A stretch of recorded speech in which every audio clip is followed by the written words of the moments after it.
Hey, Star students! Welcome back to the Astro Study Room. I'm Ember Faye, your friendly neighborhood fire fairy witch. And I'm Jordan, a university librarian by day and a dedicated astrology student by night. And yes, welcome back to the Astro Study Room. Over the next few weeks, you may hear our intro change up a bit. So, for those of you who have been with us since the beginning, Jordan and I have a pretty typical intro we go through. But we have been working on this podcast for about 6 months and are really still trying to figure out where we want to land as far as our conversations with you all between Jordan, myself. So one major change we wanted to note is that, we've been saying that we're just two students going over our notes together in this little Astro study room, which we love, right? We love this vibe of just like having a conversation, hanging out, sipping some tea or coffee.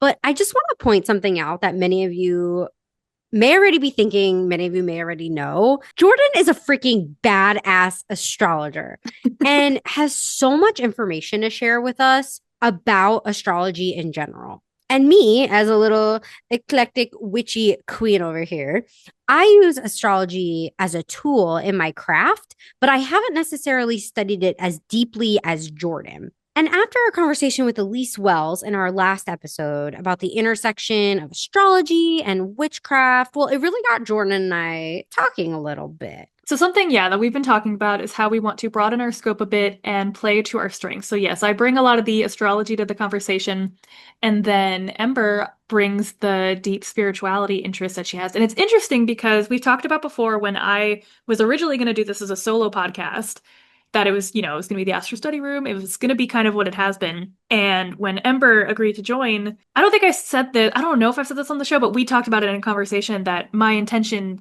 that like at that point, I knew like spirituality is now going to be a pillar of this podcast because now you're here. And I guess we just haven't played to that enough. So we're going to play to it a bit more. And we're not exactly sure where that's all going to go, but we're taking you all along on this journey with us. So astrologers, witches, mystics, wizards, anyone and everyone is welcome here. I think one pillar that will remain is that we have always wanted this to be accessible to everyone. So whoever you are, however you are today, however you show up today, you are welcome here. Our goal for this podcast for now is still the same: to feel like we're a group of badass students of all levels meeting to learn, grow, and connect. So no matter where you're at in your astrology or occult studies, we know that learning is a forever game and we're happy you're here to play with us. So if you so wish, bring your notes, your beverage of choice, your pens, your highlighters, or just bring yourself in an open mind. And, every other Tuesday, we will be exploring something, probably along the lines of astrology, possibly along the lines of occult studies, of course, witchcraft and spirituality, and just chatting about how these things show up in our real lives and reflect on what wisdom the universe has to share with us. If you enjoy this episode, I hope you will consider subscribing and leaving us a review to help us grow this little cohort of people.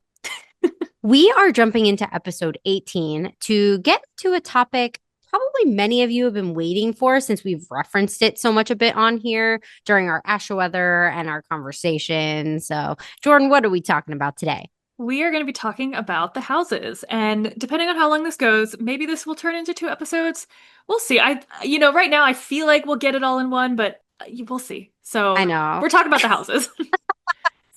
And as a reminder, the Astro Study Room is live on YouTube. So if you're more of a visual person or just want to see our beautiful faces, you can check us out on there. And don't forget about our Patreon, which is currently free, and we are still figuring out the best ways for us to utilize it. But signing up now will make sure that you are the first to get any of our study guides, the fun tools that we have, and all the musings and writings that we put up there. So the link is in the show notes. And Jordan, can you tell everyone where they can get an incredible astrology reading with you?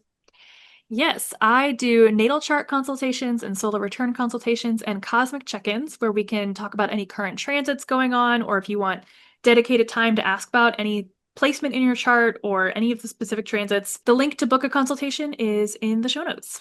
Ember, what do you have going on? I am on Instagram, TikTok, and YouTube under Ember Faye Magic. And you can sign up for my newsletter and my free quiz at my website, which is linked in my Instagram bio and in the show notes. And we love words of affirmation. So please let us know how we're doing, your thoughts, give us feedback on what you want to hear. If there's a conversation you would like us to have or a topic that you don't understand, as always, we are learning together in this little Astro Study Room, which is why it is so special to us. So buckle up, star students. Class is officially out and the study room is in session.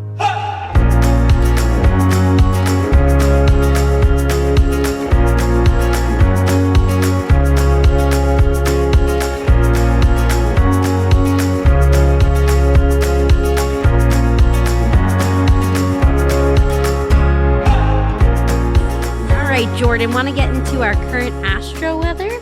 Yes, so as always, I am here to update you on what Saturn is up to. We mentioned in our Astrology of 2026 episode that the biggest transit of 2026 is Saturn and Neptune ingressing into Aries together at 0 degrees. As we are recording this on January 26th, Neptune just moved into Aries at 3 p.m., so less than 2 hours ago, and will be moving through Aries until March of 2039. Saturn will be joining Neptune at 0 degrees of Aries on February 13th, and this is the very first degree of the zodiac, and I think Saturn is here building a new foundation for something. I was doing some writing about Saturn moving through Aries, specifically Aries' first decan, which is from February 13th to January 29th of 2027, so basically a whole year. And an image that came to mind was when you see a construction site for a new building, and it appears like they're just digging holes all day, every day for what feels like forever. And from the outside, it just looks like there's not much progress happening.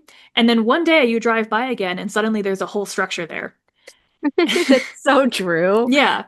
And so that's kind of what I was thinking with Saturn, where I don't think this will bring any sudden structure or sudden change, but I want to emphasize that these big actions and like the nose to the ground type of work that may appear on the outside, like there is no progress being made, will eventually become noticeable. On the day our next episode airs, there will be a solar eclipse in Aquarius on February 17th at 7 a.m.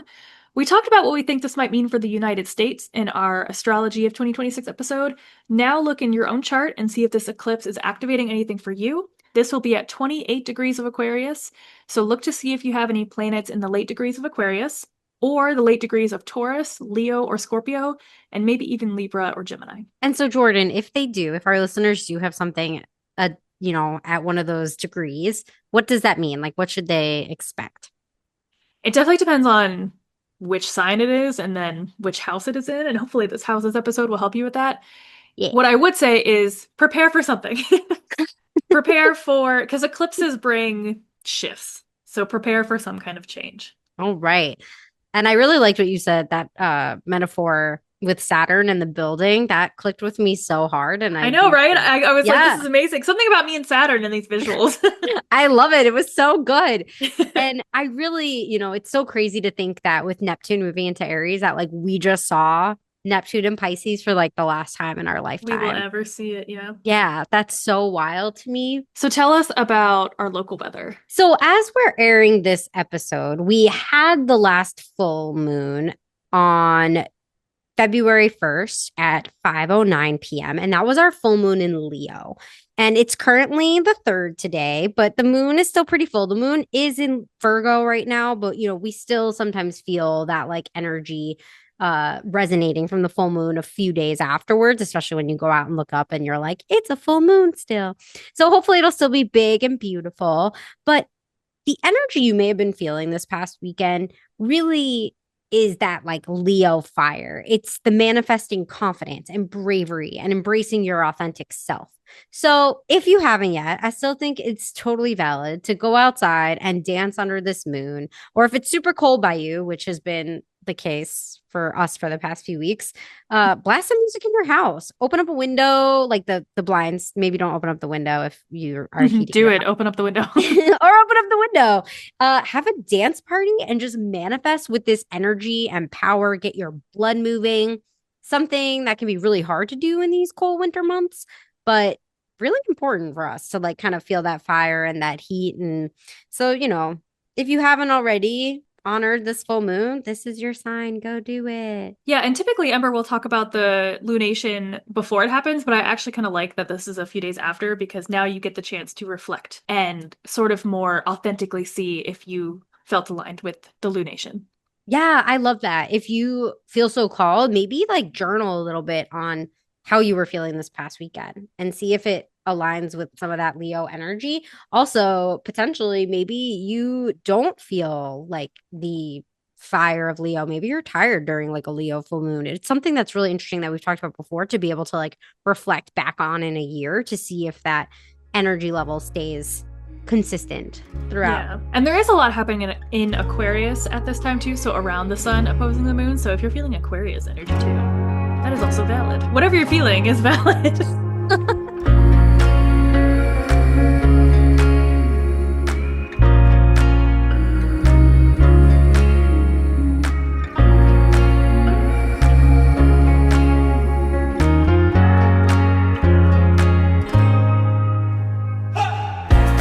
Okay, so today's episode, we're talking about the houses, and I'm really interested to hear Ember tell us what do you already know about the houses? And I guess do you have any initial questions? But mostly I want to know what do you know already?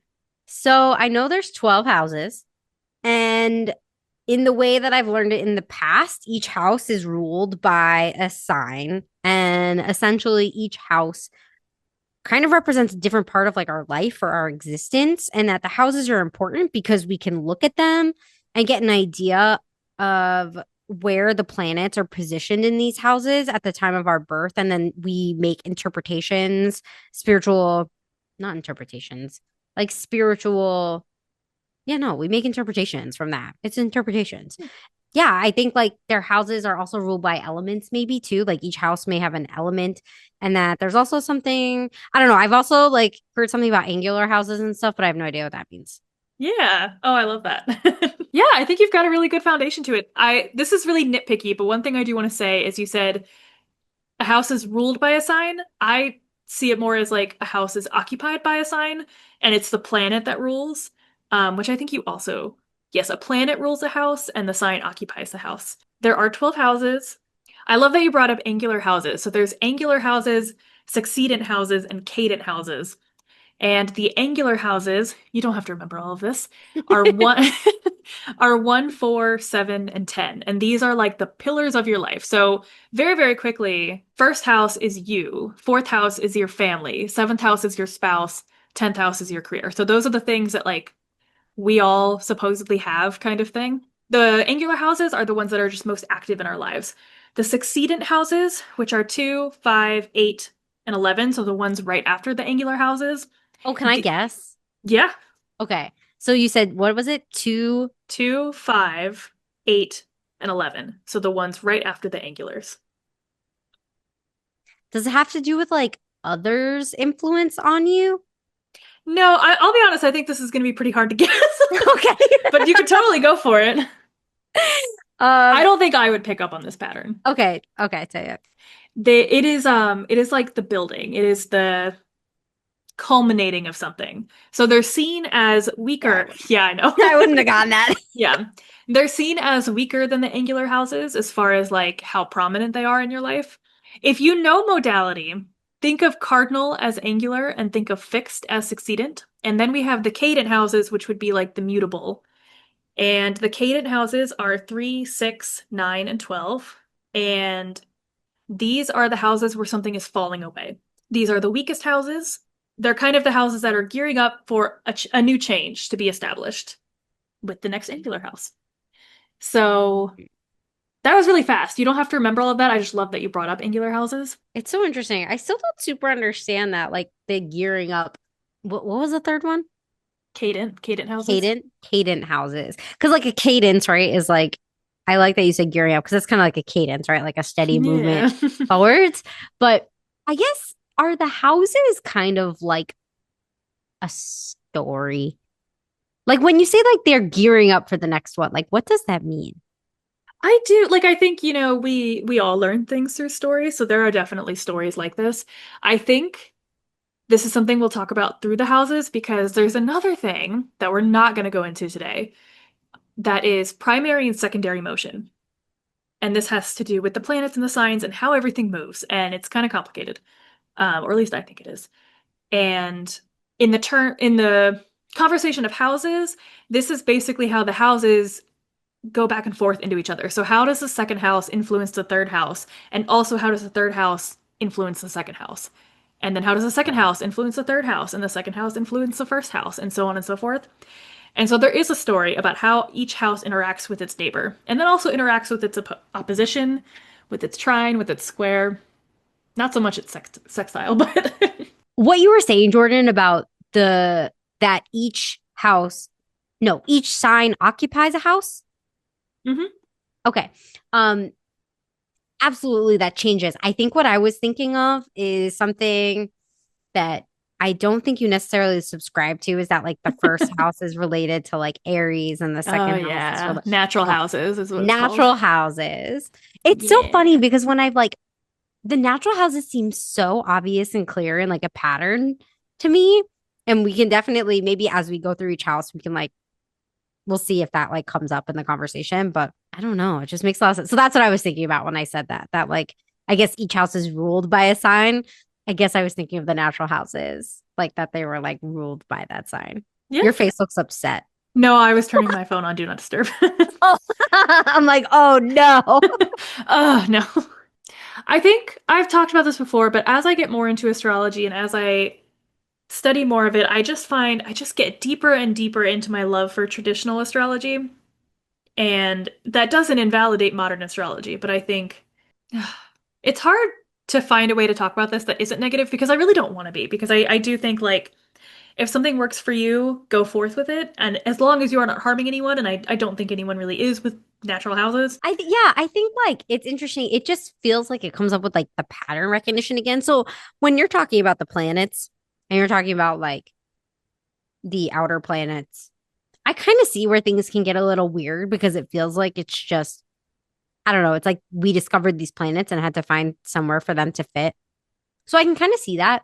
Whereas the houses, they feel so perfectly aligned with like the rest of the zodiac. And there's like 12 signs in the zodiac and there's 12 houses. And there's like, I don't know, it just, it feels like it's part of that pattern thing that seems so good with like traditional astrology that it almost surprises me a little bit that it's not used more because the pattern just feels like it's, especially when you're talking about like, when you were talking about like the cardinal fixed mutable signs like it feels like it translates very easily when you were talking about like the angular houses like there's Yeah, these yeah. I patterns. actually thought about that when I said that. I was like, oh, this is leaning on a natural house thing. Yeah. I think something that we'll get in at through the houses too is that traditional astrology, the very, very traditional, the oldest astrology that we have access to, it uses very few words. And modern astrology, and especially just because we have so much more access to writing and publishing and stuff, we have a lot more words. And Hmm. so I think a lot of the houses have been expanded, and I think it's also the 12-letter alphabet has influenced a lot of what people think about the houses. I think I just really enjoy knowing the roots of things. I really like knowing where something came from and it somewhat what the reason is or what the explanation is. And I think I guess I have a deeper appreciation for like it all goes back to something really, really old, I guess, which is so crazy because a few years ago I would have been like, oh, that's old, then it's outdated. But that's the other thing too with astrology a lot. And I wasn't into modern astrology for very long. But that's the thing. A lot of people start with modern astrology, and then the deeper you go into it, the more appreciation people have for the traditional astrology. Especially today. This is a little bit of a history lesson that is impromptu. This was not planned. But we've talked about sun sign astrology in the 1930s and how that kicked off modern astrology. And so from around 1920, 1930 through about the 90s, modern astrology was what was it? That's what everyone practiced. And so when you hear a lot from big astrologers from the 60s and 70s, most of them are very modern. Not all of them, but a lot of them are. And then in the 90s, there was a project called Project Hindsight, which was I believe it was a grant funded project, where the three Roberts, as people call them, it was Robert Hand, Robert Zoller, and Robert Schmidt, and they did a translation project where they had these old astrological texts and they spent tons and tons of time translating it. So it was just in the 90s and early 2000s that we got access to a bunch of older texts. And that like isn't it? And it reopened Yeah. traditional astrology. And so traditional astrology is getting more and more popular because now we have more access to it. And I haven't been in astrology long enough to say like I can recognize trends in it, but it seems that like that we are trending more towards traditional. So the natural houses is like a modern thing for sure. Yeah. I think natural houses comes from the 12-letter alphabet. I don't know that for sure, but that's my assumption. Oh, okay. It just seems so natural, natural houses, but it just seems so natural to like have at a base level, right? We have 12 houses, we have 12 signs in the zodiac, like to associate those with each other. That does seem like it would be a very like old thing. So that's interesting that it's new. This isn't something I know too much about, but I think the other thing too is before Hellenistic astrology. So I don't know enough to really talk on this, but there are other versions of ancient astrology that had less than 12 houses. And those versions of Oh, astrology influenced Hellenistic astrology. And, it was cultural exchange. So Hellenistic astrology also influenced their astrology. But there are other astrologies that have less than 12. I think like okay. at one point there were like four. That is very interesting and could definitely explain that. So, for those of you who may not be following along as well, because we're using a bit of vocab here, natural houses, Jordan, please tell me if I'm incorrect, but natural houses are essentially assigning each house a zodiac sign, with Aries starting with like the first house, and then the second house would be Taurus, third, Gemini, fourth, Cancer, and all of the themes of those houses potentially like representing some aspect of that sign. Is that pretty Yeah, and I sure? think people who use natural houses will also look to where that sign is to have an extra, like in your chart as a Libra rising with you having Aries in seventh house, it would say like, it would bring a stronger connection to yourself with your spouse, that Okay. kind of thing. And then you have Yes. Taurus in eighth house, so your well, that one's an easy one because that's the other thing with Libra too, because you are just a flipped chart. You are a flipped natural houses. But like in my chart, my second house is Sagittarius, and I have Taurus in seventh house. So that would say like my resources are my partner, and like that can apply to anybody. Hmm. What do you mean that can apply to anybody? Like because the seventh house is your relationship. Like yes, your relationships are your resources. Hmm. That's kind of like everyone. That like a relationship is a resource to everyone. It's not. I mean, it can be. It can also be a bad thing. Yeah, it could be a bad resource, I guess. Yeah. Interesting. So wait, sorry. Are you saying then that like it's just too easy of an explanation? Like that it's just too broad, like it can apply to anyone as in like I think it's too broad. I wasn't going to say this too. I think that's kind of one of the things where I've started to not like modern astrology because I do feel like the experiences I've had with it. And again, if you have great experiences with it, please go forth. Like, don't listen to me. But I've started to feel like, well, they're just kind of saying a lot of things. And so some of them are bound to stick. And it is gotcha. also a lot more psychological. And that is cool. I do appreciate that. It's a lot more psychological and less, let's look at what, Like no, I less wouldn't word it. predictive. It is less predictive. And I would say, I don't want to use this as more or less. It's a different look at how your soul decided your life beforehand, before reincarnating or whatever. Oof, that's deep. And so I think, because I guess traditional does have a little bit more of a faded aspect to it. And so it kind of has like here is what your soul wanted to do, and here's what you're going to go through. And the modern has more of like a how can your psyche grow in this life kind of thing. And like, I don't really think either of those are wrong. Hmm. So, yeah. That's interesting. Cool. I Yeah. think the psychological aspect is definitely part of why I do like the modern astrology. And a big basis of like what I've learned from is modern astrology. So, Mhm. anyways, so we have a definition for the houses. And so I don't know, Jordan, do you want to do this by like maybe I'll go through some of what I know about the houses and like talk about each one? Yeah, I think let's go house by house. I want to hear what you know about the first house, and then I will chime in afterwards. Okay. So basically, yeah, we'll go through the themes. And as our listeners, maybe you want to take some notes if you're into that. Maybe you just want to like kick back and listen, whatever you prefer. Um, get out your pens and highlighters and let's do it. The first house, what I know is it's about like self and physical appearance. Yeah, that's pretty much what I know. Yeah, I feel like a lot of these are going to be like very like one or that's two totally words, fine. like two And that's the themes. thing too, when you first get into this, you don't need to learn more than one or two words. Yeah, and that's pretty right. The first house is your rising sign, and it is your identity, it's your physical appearance, and That's it. It's just kind of how you express yourself. There are a few houses where people will say this has to do with your early life, and the first house is one of them. I haven't really figured out where I fall on that, but some people say the rising sign is. So, yes. And so if you follow along with the natural houses, that would be Aries, I guess would be like, is it, would you say like related to the first house? Or how would, Aries related to the first house? Is is that that, would that be like the natural I house actually thing? don't know how they word it. I don't know either. I guess I'm just going to say like related, but it would also be in your own chart, whatever your rising sign is your first house. Mhm.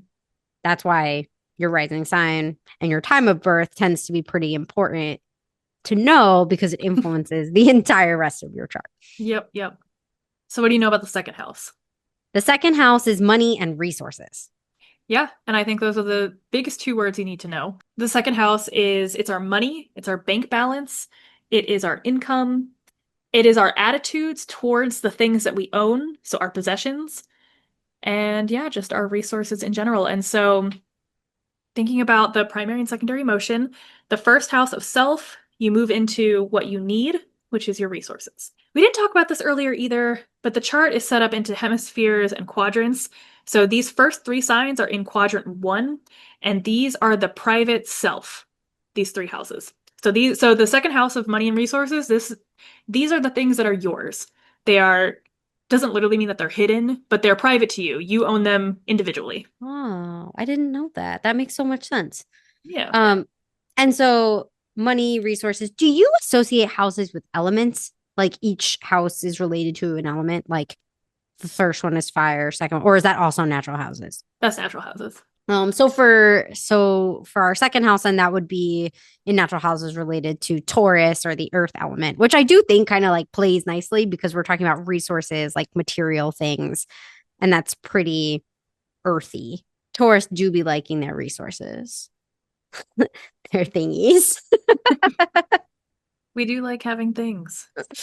Okay, so third house, what I was thinking of the third house, it's like how you communicate, but I was having trouble like finding a keyword for this, like in my brain. Yeah. This is an interesting one because the third house is where I get the most, like, if I were to believe in natural houses, it's because of the third house. Mm.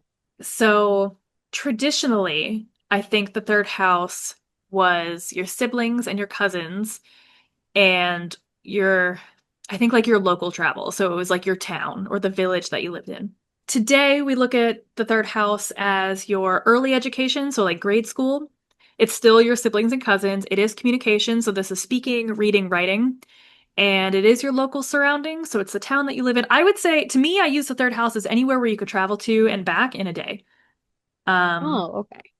and I think like this comes from the third house natural ruler or whatever would be Gemini, ruled by Mercury, and these are very Mercurian themes. And the other thing, oh, I forgot to mention this earlier. Every planet has a house that it has its joy in. Mercury has its joy in the first house. The moon has its her joy in the third house. And this is because traditionally this was also the house of the goddess. So you would kind of think that this would be a more Cancerian house, but I don't know, it does kind of feel like a Mercury house. It definitely feels like a Mercury house, which definitely correlates with like the Gemini. I've never heard that have their joy. Is there like Mhm. one where they feel saddened? No, not individually. Just like they have their There joy. are the sad houses, like and we'll get into that, but Oh my goodness. Okay. Um so the fourth house, family, home, and then I would also say childhood, but is that inaccurate then if like I we're don't think it's inaccurate. Like I said, I think there's several houses. I haven't quite figured out where I feel about it. I think because yes, the fourth house is your home and family, so it's your foundation, and so it's where you came from. And so that's, that screams childhood for sure.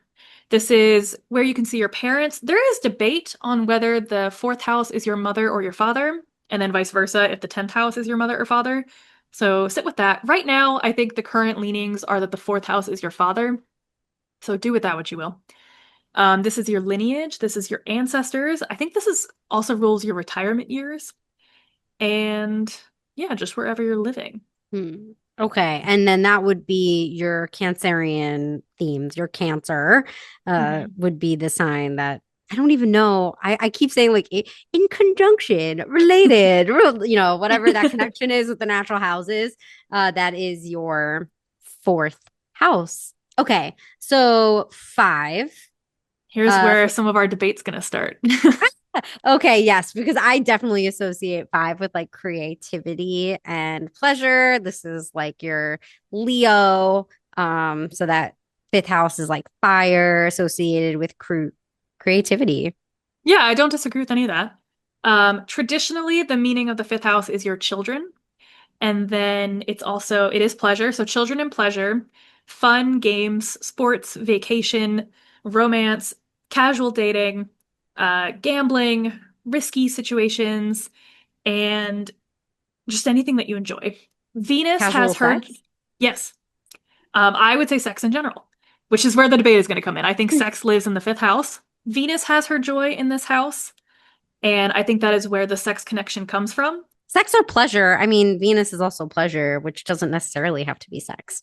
No, it doesn't. But I think sex has more reason to live in the fifth house than it does the eighth house. I think it's both. Okay. I was looking into a bit about like where, because I knew we were going to talk about this, so I'm a little bit prepared for this. But I am not, but let's yeah, do it. yeah, let's make that clear. I totally came into this like, let's have this conversation. Um, Jordan's ready to throw the fuck down. Sex is in the fifth house. I'm gonna get a t-shirt that's like 8,006. Team fifth house. Oh my God. So the earliest writings that could be found that I have heard of mentioning sex is a connection to sex in the seventh house because that is your spouse. And then right Because we after can that, only have sex with our spouse. right. So, so right after that is when we start to see the planetary joys and what house they have their joy in. And Venus gets assigned a fifth house and then the fifth house gets pleasure added to it. And that is where sex gets assigned to it. We'll talk about this, I guess, when we get to it. But the eighth house, modernly ruling sex, this comes from the 12-letter alphabet, where Scorpio rules the genitals. And so then it becomes associated with sex. But traditionally, it has no association with that whatsoever. I'm gonna And wait it's till okay. I was like, and it's also okay if you don't have a response, because like I said, I know I prepared for this and you didn't. Oh no, I'm just gonna wait till the eighth house to get there. Okay. Because I don't think it's just about the 12 letter alphabet. I think it also has to do with the themes of the eighth house. Which can definitely be I'm not gonna argue about the traditional versus modern, just more of like from a philosophical I'm gonna argue from the philosophical point of view. Oh, that's my shit, Um baby. Oh, sorry, mom. um so okay, so fifth house creativity, play, associated, like I said, with Children. Leo. Children. The Yeah. children one throws me off because Oh, it really? just yeah. I guess like play. Oh no, I guess like children play like sort of like inner child too, I guess. Like your own inner child. Would that be there too? You know, I don't think I look at charts like that, so I think if you think so, then sure. I definitely like, yeah, I'm definitely not the kind of reader who looks at it like this is the house of your inner child. Well, I think to me, creativity, pleasure, play, all those things are implications of like your inner child and connection with your inner child. So it's just kind of, I Hmm. think, like a word thing. Okay, so that's your fifth house. So sixth house, which would be the last one in the second quadrant. Yep. Okay, is your daily stuff, like your routines, and I think like work, but not your career. So like just like the daily work that you do every day. So maybe it's like chores. I feel like working out would fall here too. Like things that you do daily that are just like, I don't know. Does that Yeah. make sense? Yeah, I think it's pretty good. I think the only Sorry, my cat wants to get up here. I think the only thing that you didn't mention that is a big one is this is also the house of health and illness. Oh yeah. Yeah. Okay. You know, I've been told that this house rules pets, but I haven't. I think since I've gotten more into traditional astrology, that hasn't come up anymore. So I'm not sure if I fall with that anymore. I think that has to do with Virgo being associated with animals and Virgo being the natural ruler of the sixth house. But Oh, maybe it that's is. So think about what resonates. Sixth house is illness and disease, health, healthcare working, doctors. This is also your employees, your tenants. Traditionally, this is where enslaved people were seen. Yes, your chores, so your daily duties, the things that you do every day, your daily job duties at work. And yeah, that's the sixth house. This is the first really of the unfortunate houses. So these we haven't gone into aspects before much, but these houses and their significations also kind of have a bit of like a how they are configured to the first house or the ascendant. And so the sixth house with Ptolemaic aspects is what they're called, cannot see the sixth house. And so it is a house that does not support the first house, which is you. Is So that a because hidden house? Is that what a hidden house means? no, that Okay. would make sense though, but that is not what it means. That would make a lot of sense. And the other two misfortunate houses do happen to be hidden houses. Are you So, sure it's not the same thing? yeah, the hidden houses are 4, 8, and 12. Oh, four. Okay. Yeah. Okay. And that's the thing too, because the first house also can't see the second house. There seem to get more unfortunate as you go. So 2, 8, 12, 2, 6, 8, and 12 are the houses that are not configured to the ascendant, and they're seen to get more and more unfortunate. So no one really sees the second house as unfortunate. The sixth house is the first one that's kind of like, this is not a great house to have planets in. Which is why I'm always really sad about my Saturn in fall and Venus in detriment conjunct in my sixth house. But I feel like I would want planets in the like it's just like my daily stuff. I want some support there. Like I Well, want okay, like I would probably feel better about it too if I didn't have two very unhappy planets in Aries there. okay, that's fair. Yeah. Where do you think pets fall? Where do I think pets fall? I I was guess I thinking, do. I mean, I still, I guess, would look at it because I don't know anything else. So I guess I would still look at the sixth house. I think if you were to ask me, I would look at 4 or 5. Four was another one I thought about. Yeah. I think my first reaction, the only reason I say 5 is because you said children, and I was like, they're my babies. Mm-hmm. And they bring me so much pleasure, and having animals like pets does that. But like I also see them as like the family home. So I don't know. Yeah, that makes sense. My intuition was 4, but when you said children, I was like 5.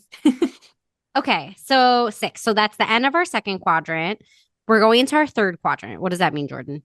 This is 7, 8, and 9, and this is the other and external. So it's the other and it's not necessarily more public, but it's a little more public, I guess.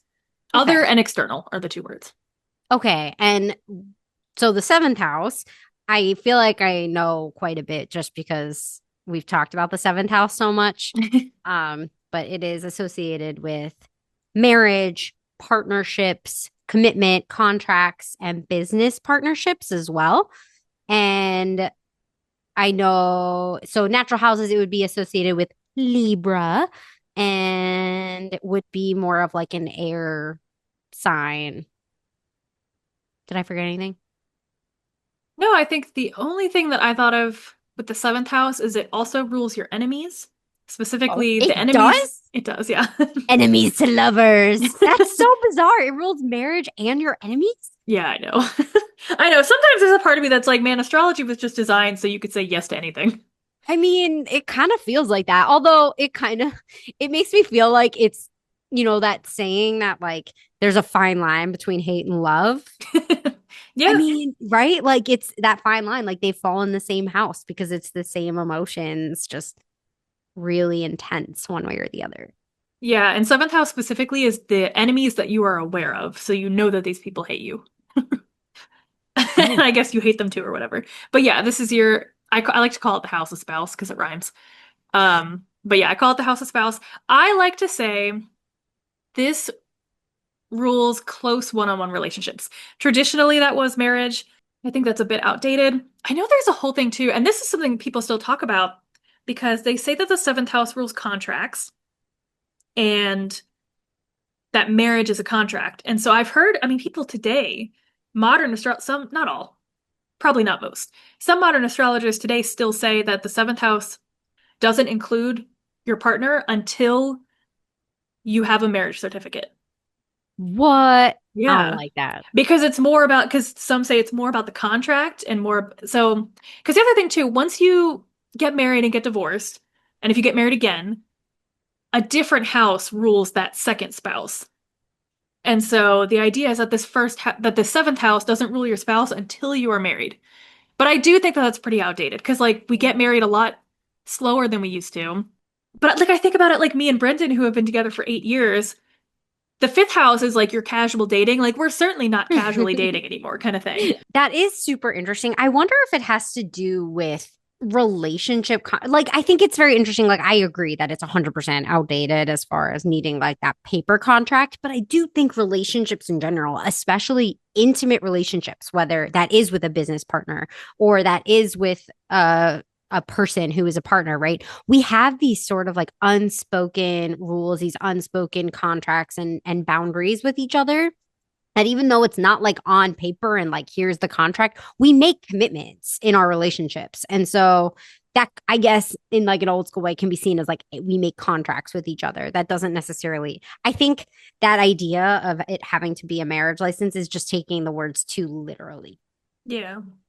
And I So think, and like, yeah, I guess too traditionally too, because, which again, I'm surprised that I see it with modern astrologers, but like, yeah, back in the day when you didn't casually date as much kind of thing.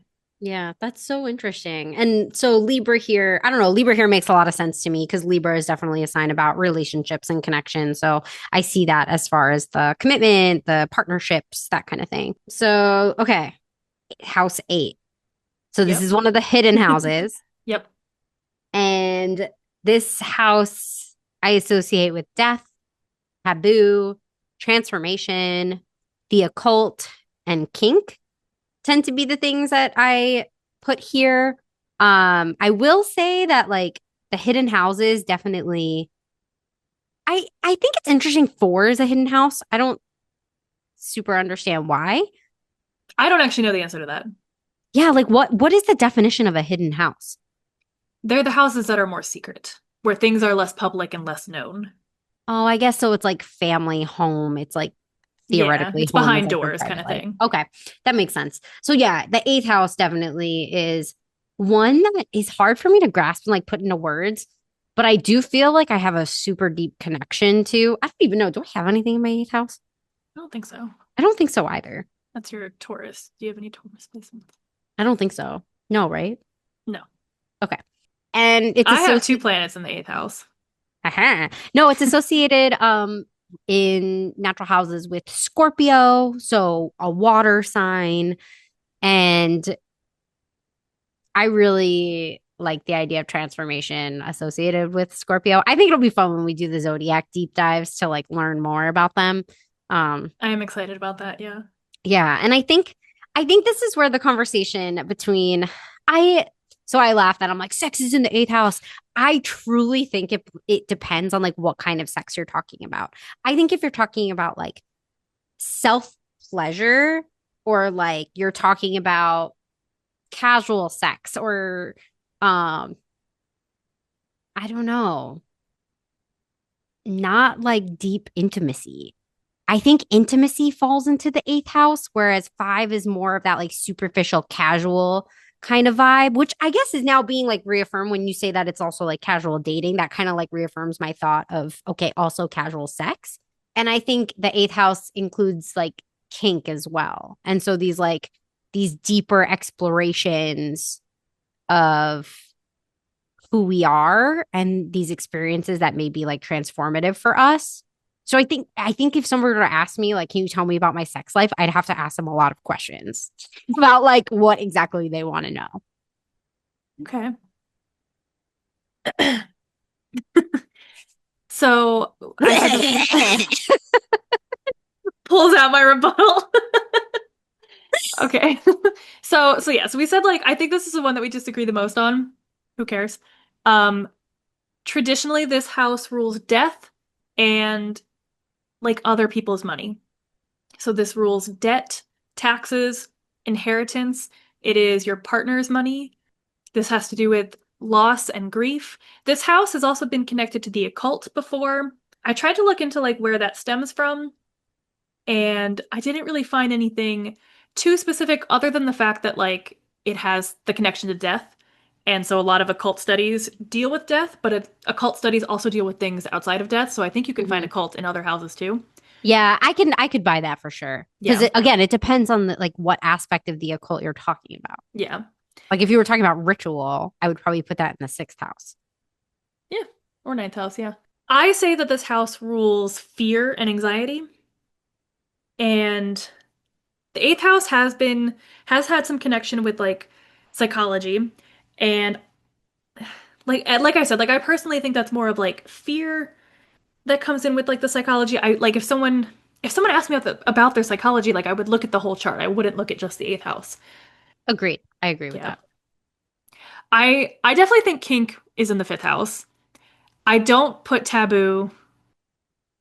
Like if I put it in the eighth house, it would be because it's a hidden house. Like I would probably put taboo in the other hidden houses too. Like what you feel is taboo, like the types of things you think are taboo would be because that's what like taboo means, like right? Like what do you find taboo? That would be what I would be reading from that chart in that house.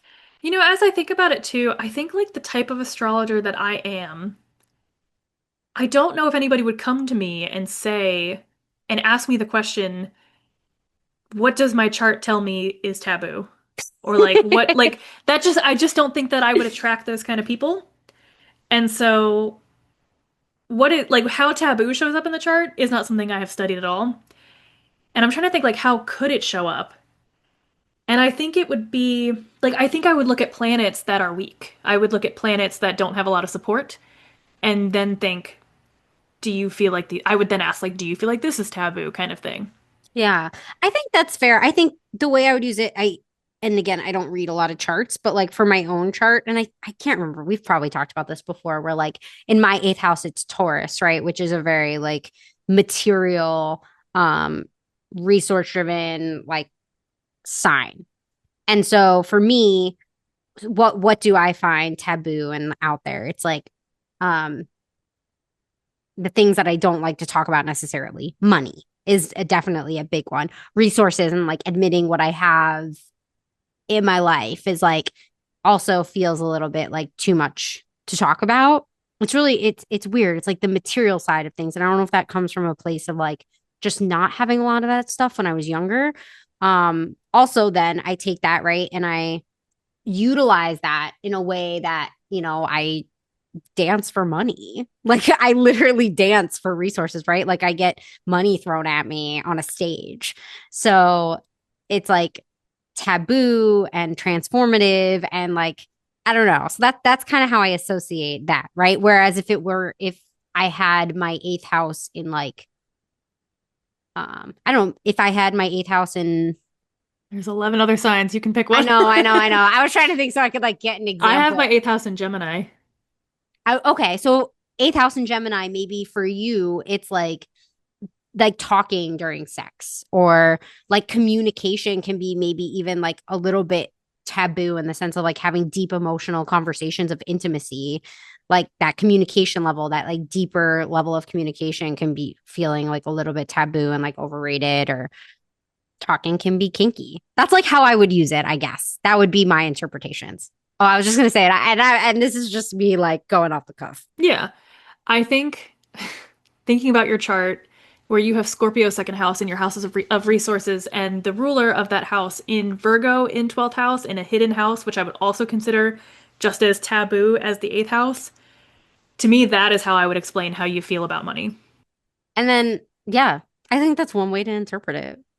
I think like that it just strengthens it, like having my like eighth house. But I think like it adds like the kinky aspect to it too. Like where you would put you said you put kink in the fifth house, right? Hmm. Okay. Yeah. For me, I definitely, as far as like kinkiness goes and whatnot, having it in my Taurus sign makes I need a lot of like physical sensation. There's things that like my senses need to be very strongly played into as part of like my pleasure, which seems Taurusy to me. So that's just how I look at it. I guess the other thing too to bring up is that like traditional astrology does not cover this. Traditional astrology, they did not do chart readings on what your kink was. And so I guess I want to kind of leave it with that point because I don't totally have an opinion because there I guess so a question that I have is like does everything show up in a birth chart? Like Can taboo show up in a birth chart for like just taboo show up for everyone in a birth chart? And like I don't know. I, Um, I think it totally depends on your reader, right? That's where your intuition comes in, the style that that person reads, the style that they read in, I think it depends. yeah, fair enough. On to the ninth house. What do you know about the ninth house? So the ninth house, okay, so this is the last house of the third quadrant. So I'm trying to keep these organized in my Yeah, you're brain. doing great. So the ninth house, higher education, philosophy, learning, travel. Yeah. So I'll go backwards. So with travel, ninth house is like specifically like the long distance travel. So I said third house is like what you could do, what you could go to and come back home in a day. Ninth house is anything above that. As far as learning, it's like specifically higher education. So the third house is, like I said, like the grade school. It's classes, like a small class, I guess. And then the ninth house is that higher education. This can be your attitude towards foreign places and foreign people. This is a house of publishing, teaching, like you said, philosophy, belief systems. This is a house of religion and spirituality. And this is also where astrology is in the ninth house. How do you read astrology? What would you tell about astrology in your chart?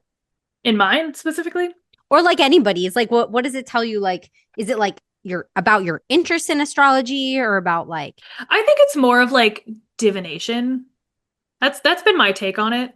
And so okay. like that's one of those things where I have started to try to say astrology consultations instead of readings because the idea is that like I can read the chart, like I can decode the language. The consultation part is like you have to be active in this too. You have to I'm Mm. telling you what the chart says, but then you have to apply it to your own life. And so I might tell you these things about the ninth house, and then you have to tell me which one of these resonates most with your life, and then I can go in deeper from there. So I probably like if someone had ninth house, like you have ninth house placements, I've never told you this means you're an astrologer. Um, but there are spiritual placements. Interesting. Okay, so like it would be, with my moon in the ninth house, that could be that like my intuition may come from just like I may be able to like speak my truth. My intuition might come from a place of like either hearing things or being able to speak my intuition out loud. If we're talking about like the ninth house, the moon sign in Gemini. Yeah, that would be more of a delineation from it being a Mercury ruled moon, Okay. being like, chatty and wanting to talk about it. As far as ninth house, it's kind of a hard one because it'd be like intuition through higher education. Maybe like your intuition is stronger when you're learning or it's stronger when you're traveling or something like that, maybe. Okay. I do feel like I look more into the sign though for how my intuition works. So That makes sense. And then I will yes, say like your ninth house is rules university and higher education, and the ruler of your ninth house is in your house of career, and you work at a university. yeah, that makes sense. And ninth house would be associated with Sagittarius. Yeah. Okay. I guess that could be where a lot of people think that Sagittarians like love travel and like is Well, that that's yeah, because that's a very Jupiter thing. Oh, we stopped talking. Oh crap, we stopped talking about the joys. Mars has joy in the sixth house, and the sun has joy in the ninth house. So this is also the house of God. So like I said, the third house is the oh, house of the goddess, and the ninth house is the house of the god. because the third house, the moon had joy in the third house, right? Right. Okay. Why? Why the sun in the ninth house? Why Or the I mean both, yeah. Like why did the planets experience joy in these places? I don't know. I actually think some of the house significations came from traditionally where they had their joy.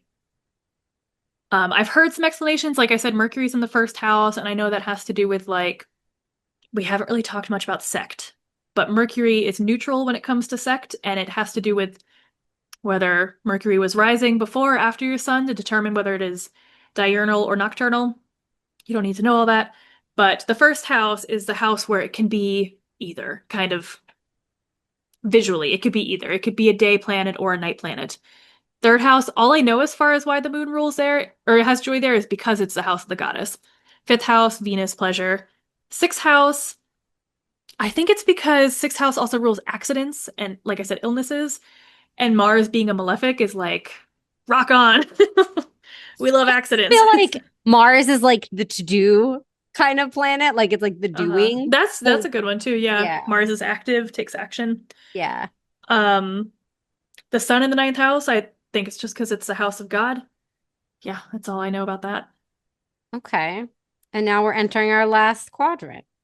Yeah, so this is the self and the external. So we're going through these, Jordan, and can we like sum up? I know we kind of like went back and forth about a few of them. Can we like sum up the quadrants again so I can wrap my brain around it? Yeah, and I think I might have said them wrong a little bit earlier. So the first three houses, this is internal and the self. The second quadrant, five, six, and seven. No, No, 4, 5, four, 6. five, and six. Yeah, I was like, that didn't sound right. The second quadrant, four, five, and six, this is the other and internal. Houses seven, eight, nine, this is the other and external. 10, 11, 12 is the self and external. Okay. I think that makes sense because the 10th house, right, is going to be our career and our public profile and like social status. And it's associated with Cancer, again, a water sign.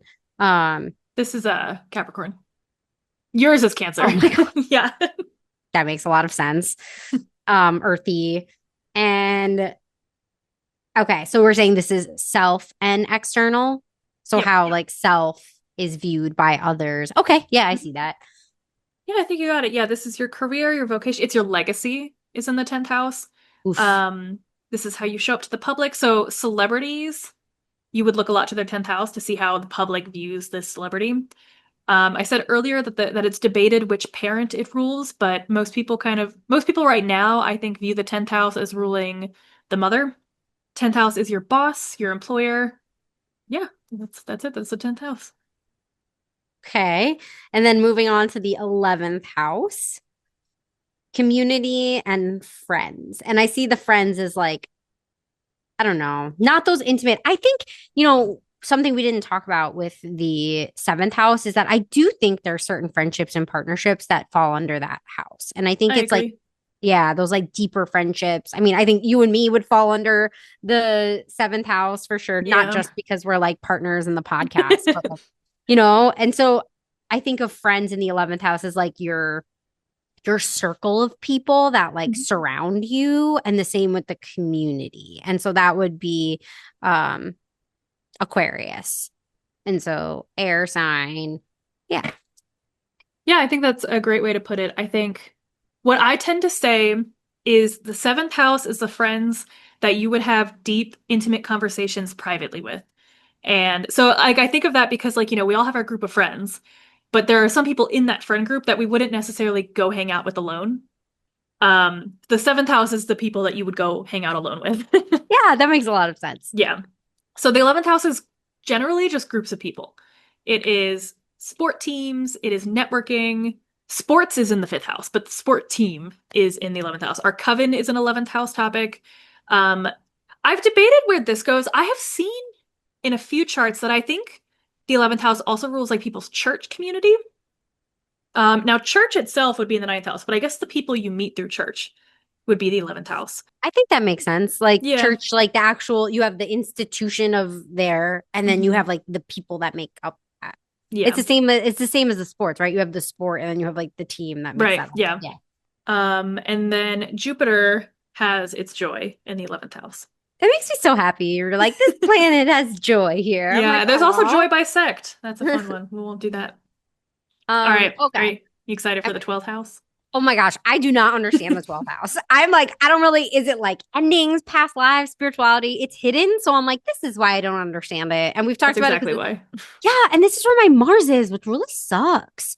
Because I'm just like, don't get it. So 12th house associated with Pisces, a water sign. Yeah. I don't know. Tell us about the 12th house, Jordan, because this is definitely the one I struggle with the most. I do think it's because, like, what I've heard someone else say is that the 12th house is just like the hardest to study because it is the most hidden, it's the most secretive. I forgot to say this earlier. Oh my God. The eighth house, I said before, the sixth house is the bad house. The eighth house is even worse.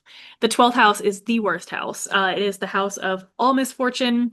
It is the house of self-undoing. So this is a house of addiction, disadvantages you have in life, misery. Um, Yeah. it is the house of isolation. So it's also ruling things that isolate you. So this house rules prisons, it rules hospitals, it rules your hidden enemies, so the people that hate you that you don't know about. It's a very unfortunate house. It rules secrets, things you don't know, things that people don't know about you. More modernly, it rules the subconscious. It's another house that rules spirituality. I think what I've kind of like to said too is because like ninth house rules spirituality, and I kind of think 12th house does too. I like to see it as the ninth house rules, I guess, like my public spirituality, like the things that I talk about, that I do with other people, and that kind of starts to get into 11th house a little bit too. But the 12th house is the spirituality that we all hold privately, that we don't share with other people, and not just like in a I've never talked about this, that makes it 12th house, but just like the time that that we spend alone meditating or writing, like that is something that I also kind of see as 12th house. Mm. It's interesting. I feel like for me, I've looked at it as the ninth house is like religion and philosophy, and the 12th house is spirituality. But I think it's because I like associate the spirituality with that like personal experience. You know what I mean? Whereas like the religion, right, would be the ninth house. And then like if we were talking about like the church, I guess, which whatever, what do I know about the church? Temple, I'm an old Jewish girl. So like it would be like the actual place of worship would be, where would that be? Like where would like the actual church itself be? I'd put that in ninth house. Okay, yeah. So ninth house, the religion, like the Judaism as an aspect, but then like the group, like the people that you're studying with or the people in the congregation would be 11th house, and then your own personal faith and spirituality would be the 12th house, is how. Yeah, so you could view this as like your relationship to God or whatever. And I think that's a Or little God. bit one, huh? Or I said, gods, or yeah. gods. Yeah. Oh yeah, gods too. Um, I think that's a little bit when it goes into like how you read, because again, this is one of those ones where I do think I lean a little bit more modern. I guess I just don't, I don't know. Like I said, like traditional astrology has such I mean, everything has really dramatic words, but traditional astrology has so few words and they're so dramatic that like I said, like I think the big words traditionally for this house are self-undoing and misery. That's And so so intense. it sucks. And this is like the one unfortunate house that I don't have any placements in. The ruler of that house for me is very upset. But I don't know, it's kind of the one where I'm like, it can't just be misery, can it? I agree with that. I also think past lives go here Oh, too. right, that is another one people talk about, yeah. Um, yeah. So People I say the mean, life right before this one. oh yes. And then, so the subconscious, I think could be, I guess that like hidden subconscious, I don't know, maybe intuition falls here too. I'm not sure. Some But people say this is also where your prenatal development lives, because it's the oh, house before you were born. oh, interesting. Yeah, and that's another one that's probably really too hard to study to like make a significant claim on it. Yeah, I guess it'd be interesting to hear from like a mother's perspective of like how their pregnancy went and like I don't know. Yeah. Was the Yeah, baby active? yeah, and then like then go to the baby's chart. That gets wild. And then Um, Saturn has its joy in this house, Unsurprising. right? Saturn's like That's misery, surprising. yes. That was really good, Jordan. I think I like have a very I have like a good grasp, I think, on these, and this was interesting to talk about. I think like we have our if you want to add some of your keywords to this, I can make us like some sort of study guide or something like that. That'd be Yeah, helpful for me too. good. I'm glad. Yeah, this was fun to talk about. I can talk about astrology all day. Yeah, and if any parts of this conversation are hitting you, bringing up questions, or Are you team fifth house or team eighth house? please add in the comments, let us know, because we would love to continue this conversation on the socials.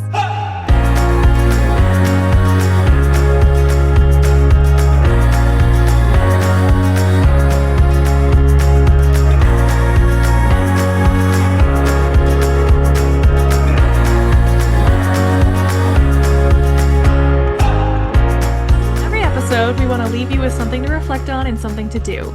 So, Ember, give us something to reflect on. I think reflecting on each of the houses in your chart and sitting with them is a really, really important, crucial step if you're interested in learning your own astrology. So you could start very broad and just think about the themes of each house and how they resonate in your life. So I would recommend journaling like one or two sentences about maybe your family life. If we want to talk about the fourth house. And well, let's start with one. Let's just go through one and like, how does the self reflect for you? How does money and resources reflect? And like what those themes bring up. And then after that, the next step would be looking to see if there's any planets, asteroids that might be present in those houses. So, like, just make a note of that, right? After that, if that's feeling comfy, then going on to see like how the themes of those planets show up in the areas of your life would be like the next level of starting to understand your chart as a whole. What about something to do, Jordan? For something to do, I think you can start to integrate this into your everyday vernacular. So, and I think it'll be easier once we get through the signs as well. But if you've been listening to the podcast, then you know the planets and now you have met the houses. So when you're going throughout your day, think to yourself, like, what house does this activity belong in? And you can debate a couple houses in your head, and that will start to help you remember these more and more. And then, once you've connected them into your real life, the neural pathways get strengthened. um, so for example, before this episode, I just watered my plants. What house does watering my plants belong in? My plants are a part of my home, so maybe fourth house. Watering them is a regular responsibility, so maybe sixth house. Plants provide cleaner air, so maybe second house as they're a resource. A spiritual connection to plants may be in the ninth house. And I think because I said watering them specifically, I would probably land this in the sixth house. But now Ember and I are going to play this game together. So she has not seen these. And I'm just going to give you a few things. And I want you to tell me what house you'd put these in. There's not really a right or wrong answer. There's not really, but there might be. I did have a lot harder of a time coming up with these because each one I wrote, I was like, I know which house this is. So Yeah, I'm gonna try my best. And I do want to reiterate, despite Jordan and I joking, that a lot of these things, there is debate and it does depend on the reader of like what feels right of where things follow along, right? Like there's a list and there's like expectation, kind of like when you're reading tarot, right? When there's like definitions of the cards, right? That we know, but there's also that like under level of interpreting with your intuition. And that's really important to do, especially if something feels really powerful and strong to you. I'd say go for it. Like if that's what you believe and think. And as you've heard from our conversations today, it's not all black and white. Mhm. So the first one, and this isn't lightning round, take your time. Grocery shopping.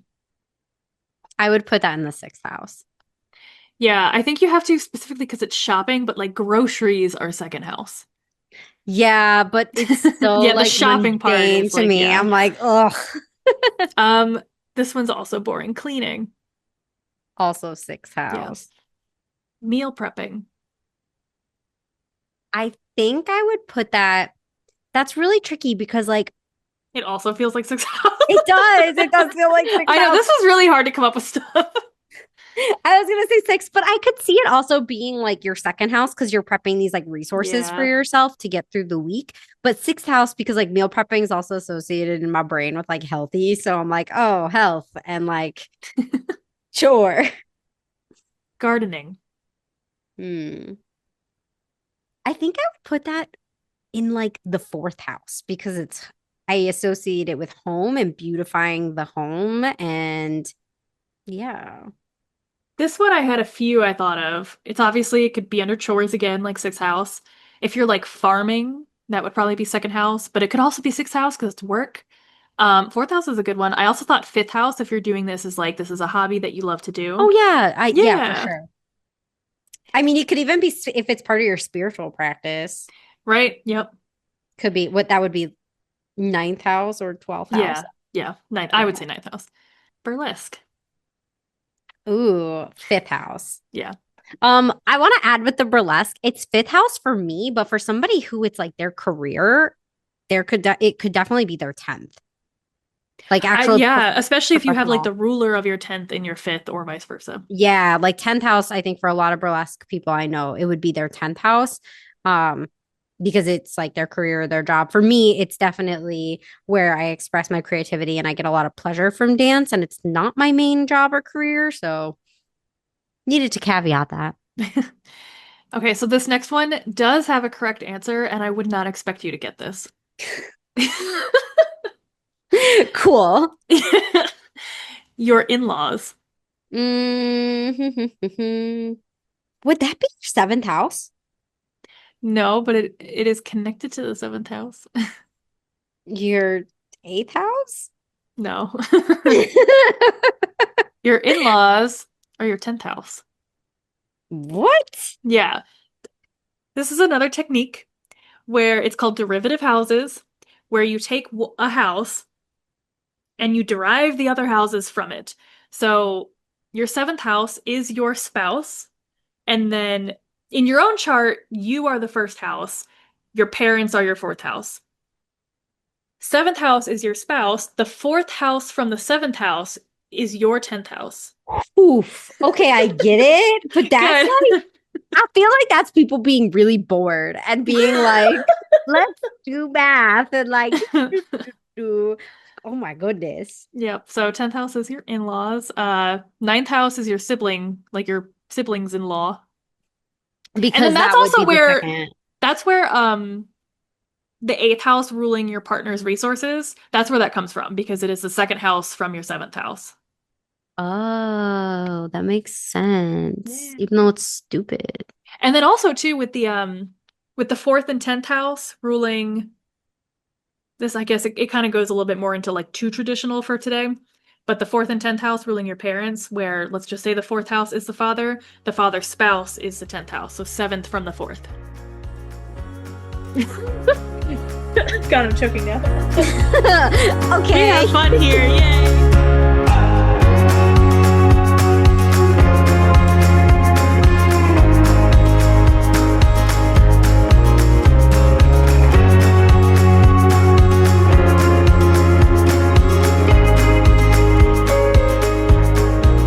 Thank you so much for being here with us in the study room. Whether you're just beginning your journey with astrology, starting to utilize it as a tool in your craft, or just curious about the universe, we are so happy you were here to join us.